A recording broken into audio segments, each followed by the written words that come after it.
बहनों के साथ लंबे समय से अत्याचार किया जा रहा था, उनके ऊपर जुल्म ढाया जा रहा था। आपको और आपकी सरकार को पूरी जानकारी हो चुकी, लेकिन एक अपराधी को संरक्षण दे रही थी आपकी सरकार। और बहनों भाइयों, अब तो सीबीआई जांच प्रारंभ हो चुकी है, अब वह शख्स जेल में है। मैं संदेश खाली की माताओं बहनों को भी बताना चाहता हूं, पूरी तरह से आश्वस्त रहना, तुमको इंसाफ मिलकर रहेगा, तुमको न्याय मिलकर रहेगा, दुनिया की कोई ताकत रोक नहीं। बहनों भाइयों, यहां पर लॉ एंड ऑर्डर की सिचुएशन बद से बदतर हो चुकी। कानून व्यवस्था नाम की कोई चीज, और जब तक कानून व्यवस्था चुस्त दुरुस्त नहीं होगी, तब तक किसी भी सूरत में पश्चिमी बंगाल का विकास नहीं होता। इसलिए आज मैं आपसे कहने आया हूं, इस हिंदुस्तान की अकेली पार्टी है भारतीय जनता पार्टी, जो कहती है वह करती है। हमारे वर्ड्स और डीड, हमारे कहने और करने में कभी अंतर नहीं होता। जो लोग मानते हैं, मैं उनसे कहना चाहता हूं, हमारे इलेक्शन मैनिफेस्टो को उठाकर देखिए, इलेक्शन मैनिफेस्टो को उठाकर देखिए।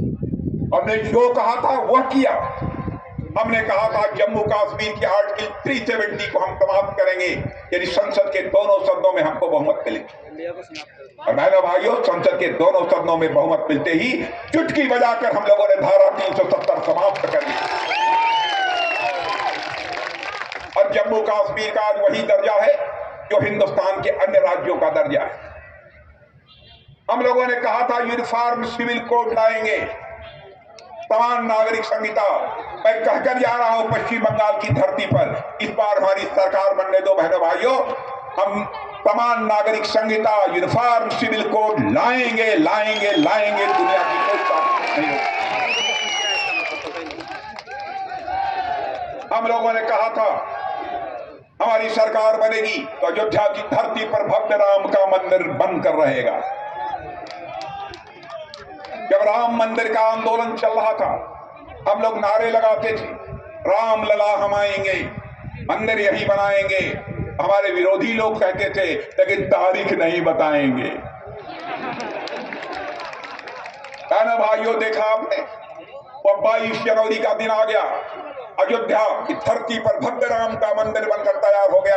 और 22 जनवरी को हमारे प्रधानमंत्री ने राम लला की प्राण प्रतिष्ठा भी कर दी।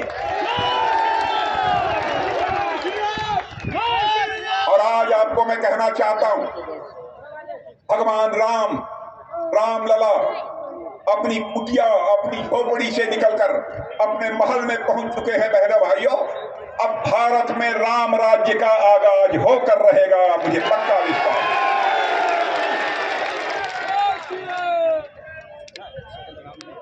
यानी भारत लगातार तेजी के साथ बढ़ रहा है मेरे बहनों भाई। किसी न किसी राज्य में आतंकवाद की घटनाएं होती रहती थी, लेकिन जब से मोदी जी की सरकार बनी है, प्रारंभ में कुछ घटनाएं कश्मीर के अंदर हुई बहनों भाइयों, उसके बाद आपने देखा हमारे सेना के जवानों ने सीमा के इस पार ही नहीं, जरूरत पड़ी तो सीमा के उस पार जाकर आतंकवादियों का सफाया करने में कामयाबी है। हम लोगों ने सर्जिकल स्ट्राइक भी की, सेना के जवानों ने एयर स्ट्राइक भी की, आतंकवाद का सफाया करना। और यह कांग्रेस के लोग, ये टीएमसी के लोग, यह कहते हैं भाजपा के लोग, प्रमाण दो कि आपने ऐसा किया। अरे वो देश जहां हुआ वो तो मानते हैं, ये मानने को तैयार है। भाइयों, हमारे देश के सेना के जवानों के शौर्य और पराक्रम पर यह सवालिया निशान खड़ा करने की कोशिश कर।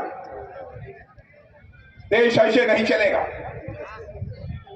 और मैं आज कहकर जाना चाहता हूं बहनों भाइयों, अब टीएमसी का समय पश्चिम बंगाल की धरती से समाप्त हो चुका है। बहनों भाइयों, टीएमसी अब अपनी समाप्ति की ओर बढ़ चली है।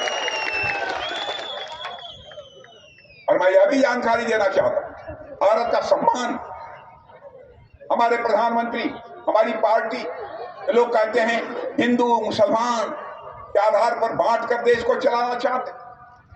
हम लोग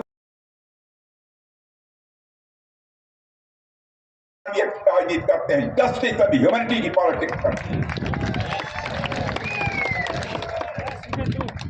हम लोग देश को हिंदू मुसलमान के आधार पर भी नहीं बांटना चाहते।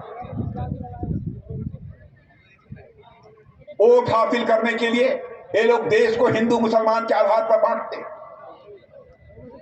अरे भाइयों, हम लोग केवल वोट हासिल करने के लिए राजनीति नहीं करते, हम केवल सरकार बनाने के लिए राजनीति नहीं करते। हम राजनीति करते हैं तो देश बनाने के लिए राजनीति करते हैं, इस राष्ट्र को बनाने के लिए राजनीति करते हैं। यह आरोप लगाने वाले लोगों को मैं बताना चाहता हूं, अरब के 5 देशों ने